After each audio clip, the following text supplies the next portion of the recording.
안녕하십니까. 한국종교문화원을 사랑해 주시고 함시영 목사의 유튜브 방송을 애청해 주신 여러분에게 성령 하나님의 귀한 역사로 말미암아 여러분이 모든 삶 속에서 대성하시기를 주 예수 그리스도 이름으로 축원드립니다. 오늘은 토마스 모의 시성의 허구성에 대해서 말씀을 드리겠어요. 제가 수없이 이 강의 시간을 통해서 밝혀왔습니다. 바티칸은 무정부주의자라, 즉 애너키스트, 애너키즘을 전 세계에 지금 보급하려고 아주 안달하고 있어요. 대한민국 내에도 바로 천주교의 모든 사제들은 이런 바티칸의 정책인 애너키즘을 심어주려고 난리를 문무령하기 때문에 천주교 신자가 다음에 대통령 되면 대한민국은 반드시 몰락하기 때문에 기독교인이 꼭 대통령 되시길 바랍니다. 왜 그러냐? 오늘 토마스 모를 알아보면 이 사실을 우리가 더 절실하게 깨달을 수 있습니다. 토마스 모는 애너키스트라. 왜 무정부주의자입니까? 세 가지 관점에서 말씀을 드리겠어요. 장미전쟁이 1455년에 일어나서 1485년에 종료를 했습니다. 이 30년 그 장미전쟁 때 1478년에 바로 토마스 모가 태어나서 7살 때까지 어렸을 때 장미전쟁에 체험을 해서 그 전쟁과 전제 군주가 얼마나 위험한 것을 누가 가르치지도 않은데 자기의 삶 속에서 이미 깨달았습니다. 두 번째는 우리가 에라스무스라 하는데 네덜란드 인문주의자입니다.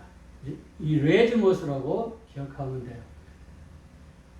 토마스 모보다 12년 대선배인데 이 에라즈무스라고 이렇게 일단은 발음을 하겠습니다. 헨리 8세가 1509년에 즉위를 해요. 1509년은 깔백 선생님이 태어난 해입니다. 그 즉위할 때 잉글랜드를 여행하는데 이 에라스무스가 기거하는 일이 뭐냐? 토마스 모예요. 12년 후배입니다. 거기에서 기거하면서 7일 동안 그 구상한 책이 뭐냐? 우리가 잘 알고 있는 우신 애찬, 어리석은 신의 애찬이 되겠습니다. The Praise of Harley. 이것을 1909년에 당에 잉글랜드를 갔을 때 집필을 하고 1511년에 그걸 출간을 합니다. 이미 에라스무스하고 토마스 모는 이 바티칸 제도가 얼마나 부패하는 것을 절실히 깨달았습니다. 그리고 역시 에라스무스 영향으로 인해서 수많은 인문주의에 과학에 관한 책들을 섭렵하고 또 인문주의 학자들을 많이 만났어요. 그래서 이분은 대단한 인문주의 그 당시 용어로 말하면 그리스도인이라고 할 수가 있어요. 법률가이다, 정치가이다, 모든 방면에 아주 재능꾼이고 또 유무도 대단합니다. 이런 분이에요. 이분이 바로 이렇게 장미전쟁을 통해서 어릴 때 체득한 왕에 대한 전제 군주에 대한 국가에 대한 그 개념이 뭔가 완전히 사라지고 또 에라스무스 같은 이러한 대인문학자를 만나고 또 로마 시대의 키케로의 그 공화 정치를 답습하면서 이 잉글랜드의 정부에 대한 사랑과 잉글랜드에 대한 국가에 대한 애정이 별로 일어나지를 않아요. 세 번째로 그게 어디서 나오냐? 자, 유토피아를 써요. 1516년이니까 1517년에 종교혁명이 일어나고 1516년에 바로 이 최고의 작품이 나오는데 이 책은 두 가지로 번역할 수가 있어요.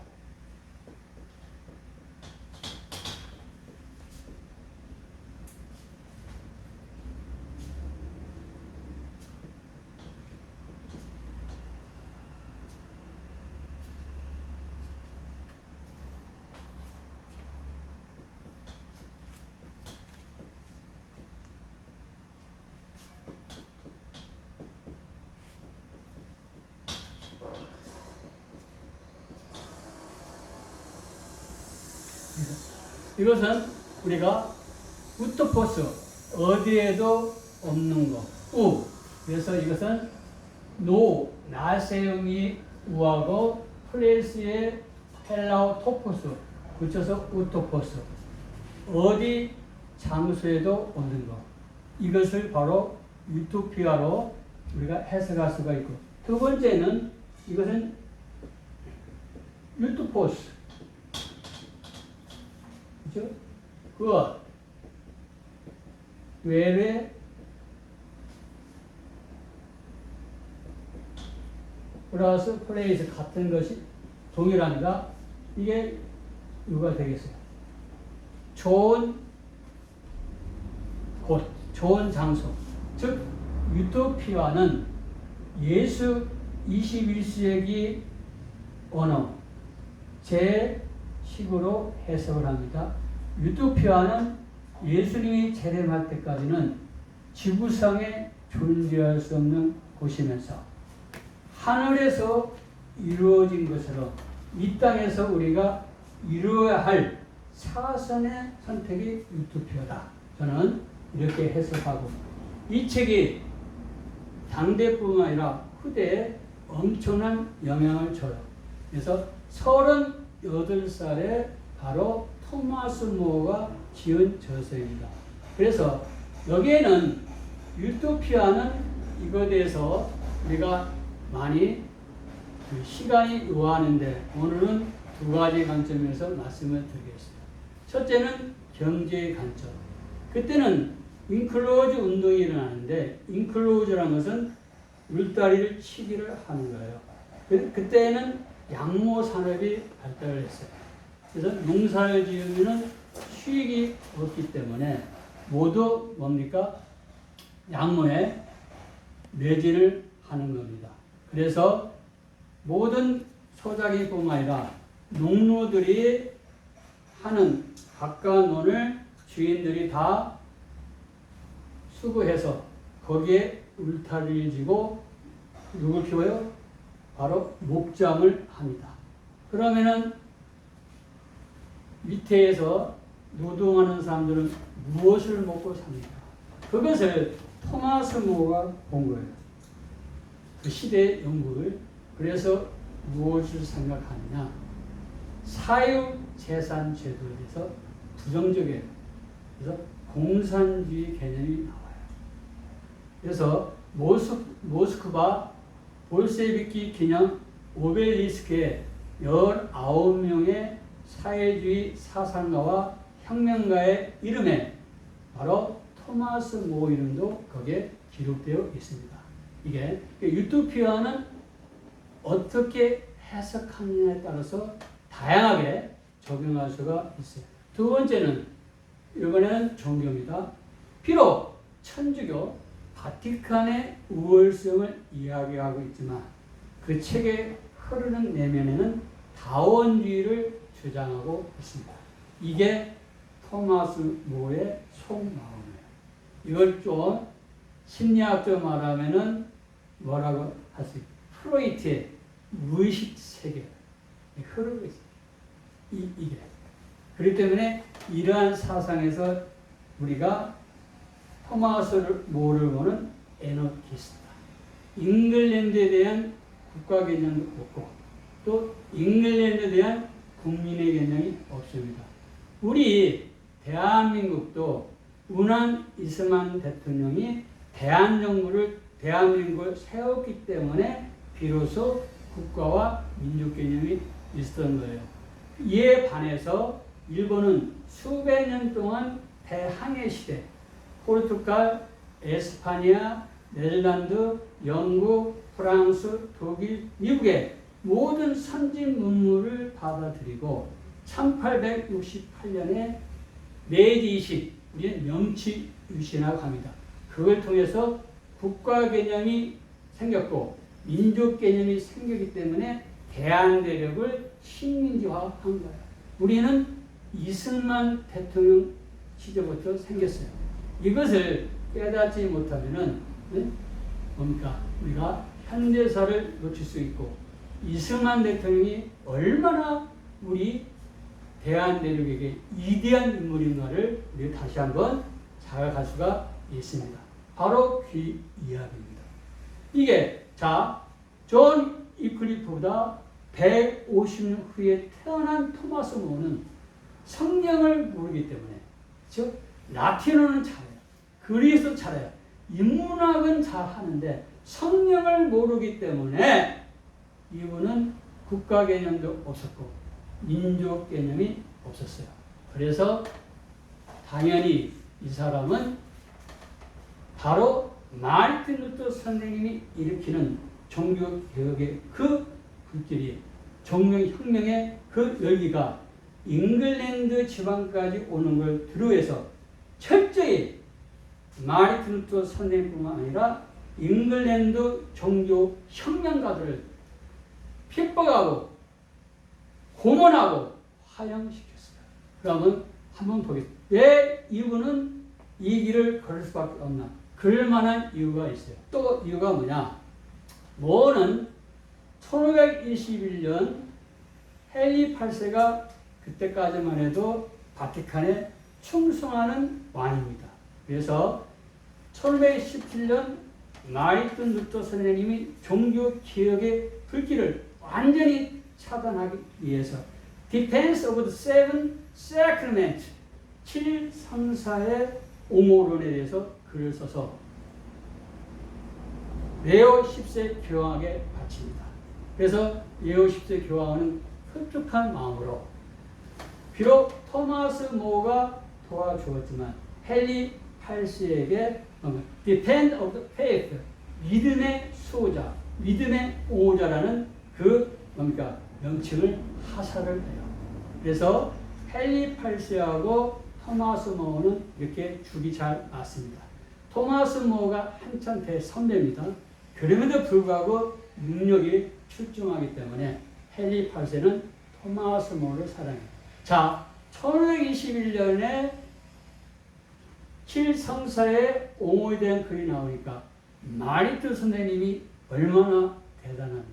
그래서 Against 헨리, King of the England, 반 잉글랜드의 왕 헨리라는 책을 1522년에 또 집필해서 소논문으로 또 발표를 합니다.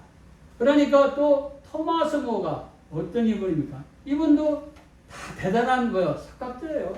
그냥 그리스 라틴어는 뭐예요? 자유자재를 하는 거예요. 아무나 못해요. 그죠? 5% 안에 들어있는 인물입니다.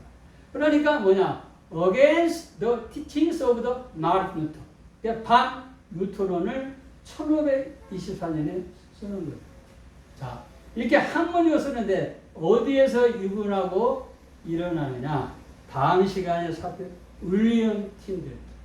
우리가 영원히 우리 김일묵 우리 원장님하고 같이 영국에 가면은 다른 사람은 다 그만둬도 윌리엄 틴들 거기는 가야 돼요. 윌리엄 틴들 다음 시간에 자세히 말씀하겠습니다. 토마스 모어하고 엄청나게 토마스 모어는 윌리엄 틴들의 성경 번역하는 것 그것을 끊임없이 박해하고 그 협조자들을 차단해서 고문하고 죽이고 화형시키고 또 윌리엄 틴들은 그를 통해서 토마스 모어를 공격하고 그래요. 그때 또 이 토마스 모어가 글을 썼어요. The Computation of Tyndale's Answer. 이거는 1532년, 33년 이렇게 자기도 모르는 사이에 잉글랜드 국가 개념도 없었고 잉글랜드 국민에 대한 관심이 없으니까 그저 헨리 8세가 하는 대로 쫓다 보니까 어느 선까지 왔어요. 바로 반 잉글랜드 종교혁명의 선봉자가 되는 거예요. 자기가 걸어온 길이 그래요. 그런데 여기에 재밌는 게 뭐냐? 영국 그 선교사들에 대해서 연구한 학자가 있어요.